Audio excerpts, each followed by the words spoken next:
My father left my family when I was 2 years old.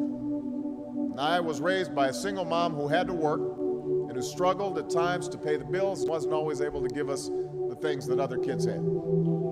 There were times when I missed having a father in my life. There were times when I was lonely and I felt like I didn't fit in. So I wasn't always as focused as I should have been on school. And I did some things that I'm not proud of. And I got in more trouble than I should have. And my life could have easily taken a turn for the worse.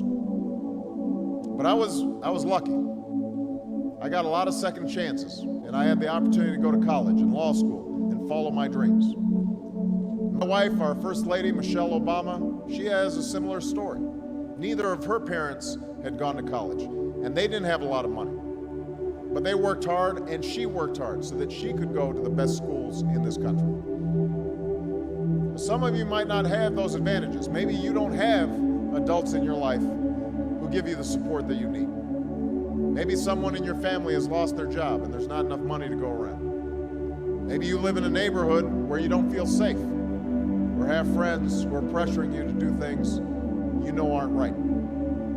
But at the end of the day, the circumstances of your life, what you look like, where you come from, how much money you have, what you've got going on at home, none of that is an excuse for neglecting your homework or having a bad attitude in school. That's no excuse for talking back to your teacher or cutting class or dropping out of school. There is no excuse for not trying. Where you are right now doesn't have to determine where you'll end up. No one's written your destiny for you. Because here in America, you write your own destiny. You make your own future. That's what young people like you are doing every day all across America. Young people like Jasmine Perez from Roma, Texas. Jasmine didn't speak English when she first started school. Neither of her parents had gone to college, but she worked hard, earned good grades, and got a scholarship to Brown University, as now in graduate school studying public health, on her way to becoming Dr. Jasmine Perez. I'm thinking about Andoni Schultz from Los Altos, California, who's fought brain cancer since he was 3.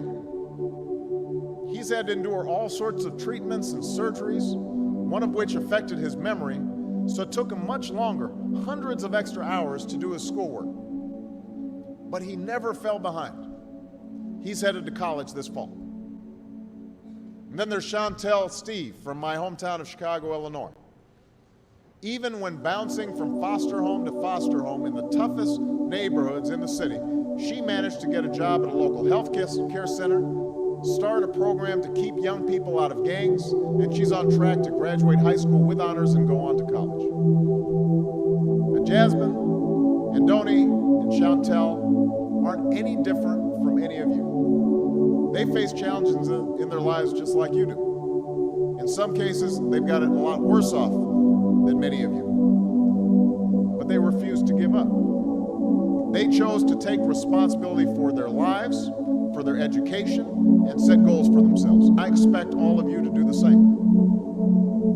That's why today I'm calling on each of you to set your own goals for your education and do everything you can to meet them. Your goal can be something as simple as doing all your homework, paying attention in class, or spending some time each day reading a book. Maybe you'll decide to get involved in an extracurricular activity or volunteer in your community. Maybe you'll decide to stand up for kids who are being teased or bullied because of who they are or how they look. Because you believe, like I do, that all young people deserve a safe environment to study and learn. Maybe you'll decide to take better care of yourself so you can be more ready to learn. And along those lines, by the way, I hope all of you are washing your hands a lot and that you stay home from school when you don't feel well so we can keep people from getting the flu this fall and winter. But whatever you resolve to do, I want you to commit to it. I want you to really work at it. I know that sometimes you get that sense from TV that you can be rich and successful without any hard work. That your ticket to success is through rapping or basketball or being a reality TV star. Chances are you're not going to be any of those things. The truth is, being successful is hard. every subject that you study. You won't click with every teacher that you have. Not every homework assignment will seem completely relevant to your life right at this minute. And you won't necessarily succeed at everything the first time you try. That's okay. Some of the most successful people in the world are the ones who've had the most failures. J.K. Rowling, who wrote Harry Potter, her first Harry Potter book was rejected 12 times before it was finally published. Michael Jordan was cut from his high school basketball team. He lost hundreds of games and missed thousands of shots during his career. But he once said, "I have failed over and over and over again in my life, and that's why I succeed." These people succeeded because they understood that you can't let your failures define you. You have to let your failures teach you. You have to let them show you what to do differently the next time. So if you get into trouble, that doesn't mean you're a troublemaker. It means you need to try harder to act right. If you get a bad grade, that doesn't mean you're stupid. It just means you need to spend more time studying. No one's born being good at all things. You become good at things through hard work.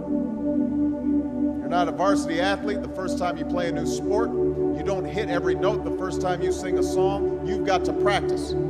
The same principle applies to your schoolwork. You might have to do a math problem a few times before you get it right. You might have to read something a few times before you understand it. You definitely have to do a few drafts of a paper before it's good enough to hand in. Don't be afraid to ask questions. Don't be afraid to ask for help when you need it. I do that every day. Asking for help isn't a sign of weakness, it's a sign of strength. Because it shows you have the courage to admit when you don't know something, and that then allows you to learn something new. So find an adult that you trust, a parent, a grandparent, or a teacher, a coach, or a counselor, and ask them to help you stay on track to meet your goals. Even when you're struggling, even when you're discouraged, you feel like other people have given up on you, don't ever give up on yourself. Because when you give up on yourself, you give up on your country. The story of America isn't about people who quit when things got tough. It's about people who kept going, who tried harder, who loved their country too much to do anything less than their best. It's the story of students who sat where you sit 250 years ago and went on to wage a revolution, and they founded this nation. Young people.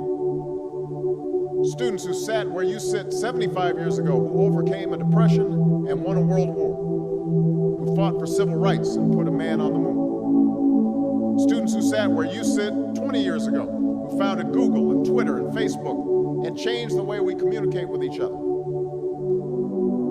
So today, I want to ask all of you, what's your contribution going to be? What problems are you going to solve? What discoveries will you make